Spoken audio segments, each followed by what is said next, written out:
Деновиве стартуваше проектот Добар почеток, од кој бенефиција имаат 20 ромски деца кои бесплатно ќе ги користат услугите на Виничката градинка Гоце Делчев. Со средствата кои ги обезбедува Ромскиот едукативен фонд од Будимпешта, покрај престојот на дечињата, покриени се трошоците за превоз и за ангажирање на 2 негувателки. Околу 50 деца од ромска националност редовно посетуваат градинка.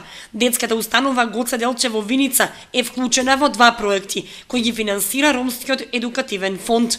Македонските и ромските деца веќе години наназад заеднички се вклопуваат во образовниот систем. Учат македонски песни, приказни, рецитираат и раскажуваат.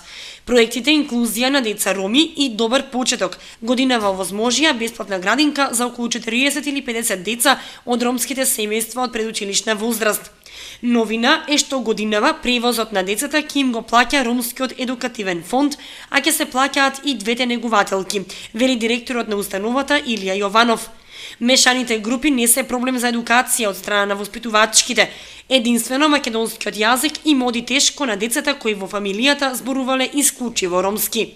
Овој бенефит ромските семејства во Виничко го користат веќе 8 години, а низ процесот на инклузија досега поминале преку 200 ромски дечиња.